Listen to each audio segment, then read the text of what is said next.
bakunzi ba Judgment Turufu Victory, nanone ndabasuhuje mbahaye ikaze muri uno mwanya wa byanditswe ngo nababwiye ku munsi w'ejo amagambo akomeye cyane ari mu gitabo cy'ivugabutumwa, aho abantu benshi basigaye bameze nk'inka zijyanwa kubagwa batazi iyo bava ndetse n'iyo bajya. Ariko muvandimwe, wowe usobanukiwe muri iki kinyejana, ndifuza yuko urushaho gusobanukirwa ibyanditswe byera, kandi Uwiteka azatuyobora mu kuri kose nk'uko yabisezeranye. Kandi mu kubisezerana kwe yavuze ngo nzabohereza mwuka wera. Uwo mwuka wera azabana namwe, azenda ku kuri kose, niwe uzababwira ibyenda kuba. Rero ndagusaba nkwinginga kugira ngo mwuka wera umusabe kugira ngo turusheho kubana kandi arusheho kudukomeza rwose. Rero nyemerera turusheho gusobanukirwa. Uyu munsi rero nanone turi mu itangiriro igice cya 5, kandi muri icyo gitabo cy'itangiriro ndifuza ko tuzarushaho kugenda tumenya neza icyo Imana yifuze kumenyesha abantu bayo. Ndetse no ku munsi w'ejo muribuka neza yuko twasoje Yesu agikomeje gusobanura itegeko ngo ntukice. Arangije abwira abantu bari bamuteze amatwi, arababwira ngo mwumvise ko abakera umuntu yabwiwe ngo niyicwa azajyanwe mu bacamanza. None se Yesu yahise ababwira ngo iki mu kunonosora iryo tegeko? Munyemere mbere yuko dukomeza tubanze dusenga Imana. Data wa twese uri mu ijuru, uri Imana yacu, uri na Data wa twese. Tugushimiye yuko turi ku isi, kandi iyi si waturemeye tukaba tugomba kuyigira neza binyuze mu kumvira amategeko yawe. Ndagusaba nkwinginga kugira ngo ukomeze kubana natwe, utwambike imbaraga kandi uduhe kugukunda, mu izina rya Yesu, amen.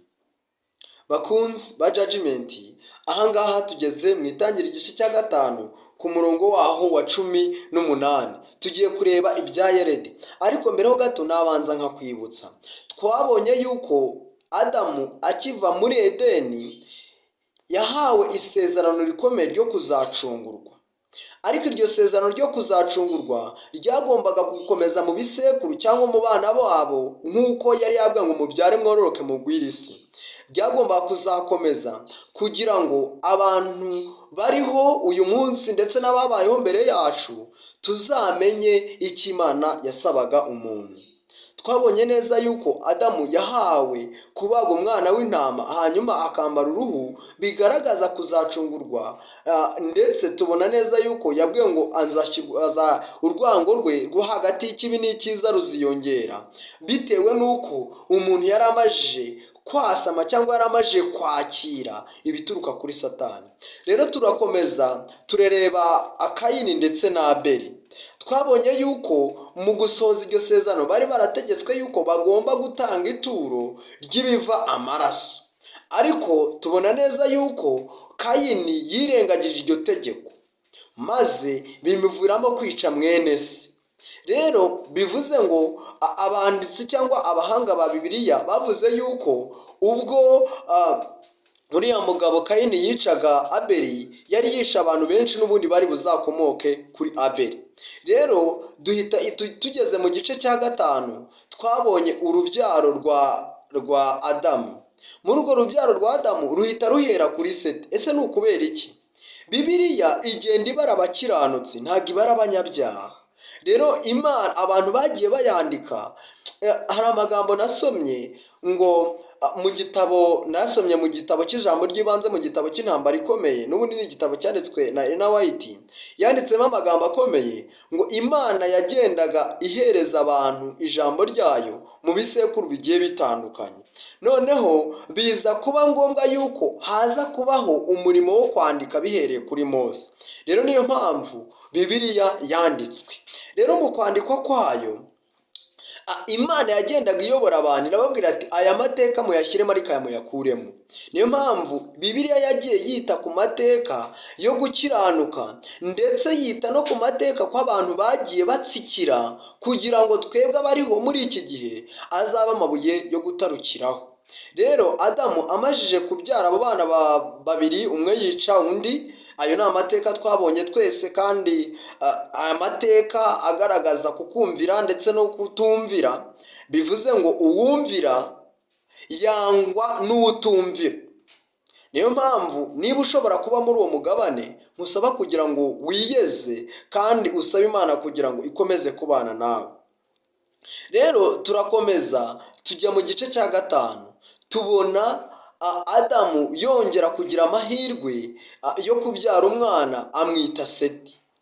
Tubona neza yuko amateka ya Seti akimara kuvuka, amaze gusobanukirwa indyo n'imoso, amaze kumenya ikibi n'icyiza, nibwo Bibiliya itubwira ngo gukiranuka kwarongeye kuragaruka.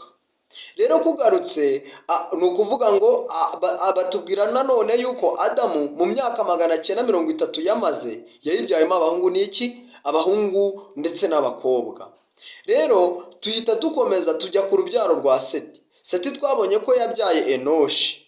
Ni ukuvuga ngo rero Seti yaramye imyaka 912 nk'uko twabibonye. Hanyuma turahita tureba Enoshi. Enoshi yaramye imyaka 905, nawe nyine abyara umuhungu yabyaye yitwaga Kenani. Kenani nawe tuza kubona ko yaramye imyaka 910 niyo yaramye. Hanyuma tuwongera kubona ko uriya Kenani yabyaye Mahalaleli nawe twabonye yuko yamaze imyaka 895. Mahalaleli rero nawe twabonye yuko yabyaye undi muntu amwita Yeredi, ndetse iyo myaka yose batubwira ko bagiye babyaramo abahungu ndetse n'abakobwa.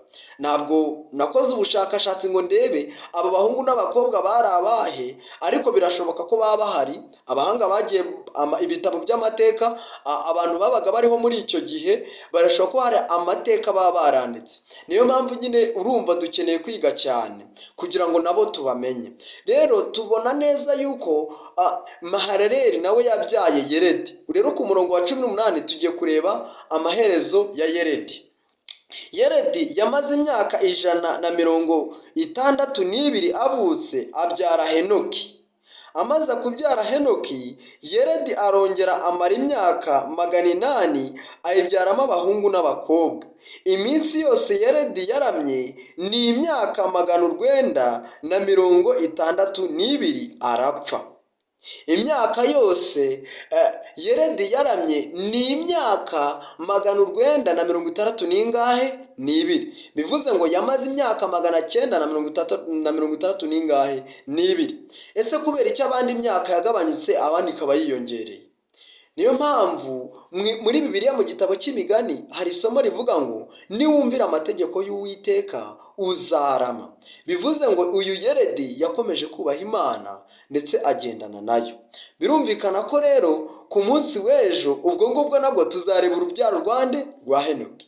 Rero Uwiteka murusheho kubana. Reka tujye mu butumwa bwiza. Mu butumwa bwiza naho mu gice cya 5 niho tukiri, turebe Yesu asobanura itegeko ntukice.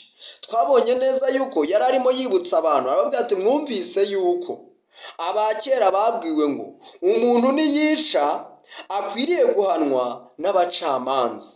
None se umurongo wa 22 Yesu yahise avuga ngo iki? Yahise ababwira ngo ariko njyeweho ndababwira yuko umuntu wese urakarira mwene se akwiriye guhanwa n'abacamanza. Uzatuka mwene se ati wamupfuwe akwiriye guhanirwa mu rukiko. Uzabwira mwene se ati wagicucuwe akwiriye gushyirwa mu muriro wa Gehenomu. Bavandimwe, murumva ko Yesu yari yongeye kunonosora itegeko. Yari yongeye kugaragaza na bya bindi abantu batashyikizagaho intekerezo. Bumvaga yuko umuntu nyine atagomba gupfa.